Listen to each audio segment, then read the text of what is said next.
골화증이 좀 더 어려운 부분이 있습니다. 왜냐하면 허리에도 생기고 흉추 등에도 생기고, 그리고 막이 닳고 닳다가 아예 막이 없어져 버린 경우도 있습니다.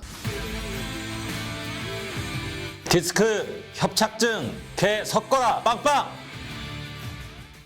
안녕하세요. 척추보안관 안풍기 원장입니다. 네, 오늘은 황색 인대에 대해서 한번 구조적인 걸로 둘로 나눠서 한번 설명을 드릴까 하는데요. 황색 인대의 비후, 두꺼워져서 눌리는 협착증과 또 다른 협착증 원인으로 황색 인대 골화증이라는 게 있습니다. 골화는 뼈로 변했다는 거죠. 똑같이 황색 인대가 불필요하게 두꺼워져서 신경을 누르는 건데 뭐가 다른가? 요거에 대해서 좀 한번 설명드릴까 해요. 일단은 다시 한번 정리를 하자면 협착증입니다.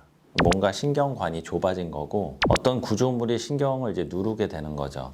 첫 번째, 황색인대의 비후는 일반적인 노화에 의해서 아니면 허리를 너무 많이 써서, 우리 손을 많이 쓰면은 손에 굳은 살 베기는 것처럼 그런 식으로 환경적인 요인에 굉장히 크게 기인합니다. 허리를 혹사하거나 이런 직업을 가지신 분들이 특히 황색인대가 두꺼워지는 경우들이 많고, 물론 체질적으로 그런 경우도 있죠. 반면에 황색인대 골화증은 노화도 물론 관련이 있기는 한데 조금 유전적인 요인이 많아요. 그 황색인대 골화증이 주로 오는 어떤 유전적인 요인들은 딱 유전병이라고 아주 결정지어서 나온 어떤 이론은 없습니다. 여러 가지 설들이 있죠. 그래서 골화증은 어느 한두 마디에 국한돼서 나오는 경우도 있긴 하지만 여러 마디에, 허리에도 생기고 흉추 등에도 생기고 목에도 생기는 여러 마디에 걸쳐서 전반적으로 나오는 경우들도 꽤 있어요. 그러니까 여러 마디에 그냥 동시다발적으로 생긴다는 건 뭐겠어요? 뭔가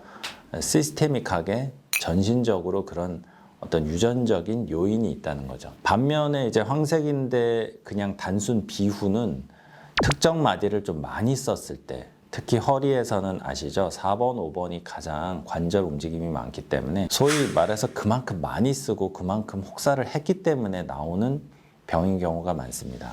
그래서 어쨌든 원인이 이렇게 다른데 그럼 치료가 어떻게 다른가? 황색인대 비후도 굳은 살이 신경을 누르고 있으니까 그거를 제거를 해줘야 눌린 신경이 풀리겠죠? 골화가 된 부위도 그것을 제거를 해줘야 이제 신경이 풀립니다. 그런데 술기적으로만 보면 골화증이 좀 더 어려운 부분이 있습니다. 왜냐하면 골화가 된 부분은 똑같이 신경을 누르더라도 척수신경은 원통형으로 되어 있는 경막이라는 이런 얇은 막이 있어요. 그 막 안에 뇌척수액이라는 물이 채워져 있고 그 물 안에 이제 신경 다발들이 둥둥 떠서 내려가는 구조물이에요.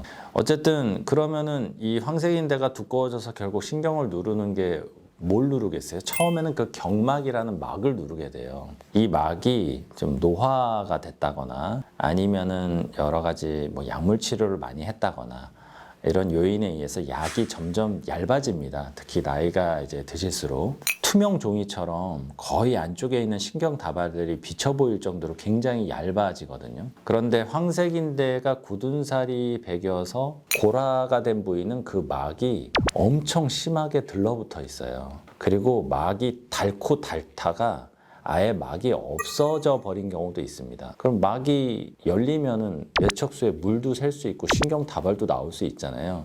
신경 다발이 안 나오는 이유가 뭐겠어요? 그 골화가 된 그 덩어리들이 그 구멍을 막고 있는 거예요.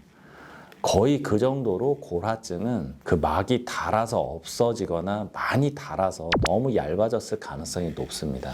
그 부분을 제거하는 수술을 하더라도 골화증이 위험성들이 좀 더 있고, 물론 막이 열린다고 해서 뭐 치료가 안 되는 건 아니에요. 요즘은 이제 인공막도 있고 그거를 잘 마감하는 여러 가지 재료들이 많이 나와서 그렇게 골화증도 그런 식으로 이제 대처를 할 수는 있습니다. 그런데 그만큼 골화증이 눌리는 어떤 압력이라든가 신경막을 손상시키는 그런 정도가 더 세다 보니까 사실 수술 이후에 회복되는 과정도 조금 달라요. 비후에 의한 황색인대로 인한 협착증은 눌린 걸 풀어주자마자 확 좋아집니다. 그만큼 회복도 빠르고. 근데 골화증이 있는 부위는 눌린 걸 풀어놨을 때 신경이 오히려 붓는 정도가 더 심한 경우가 있어요. 막이 없어질 정도니까 그만큼 신경이 짓눌리는 그 압력도 굉장히 크죠. 그런데 이런 부분들도 있어요. 그러면 황색인대가 이제 두꺼워져서 비후가 되는데 이게 딱딱하게 굳어서 나중에 점점 골화가 진행되는 경우들이 있는가? 당연히 그런 경우도 있죠. 어느 정도 상중, 하중의 중등도 이상으로 두꺼워졌을 때는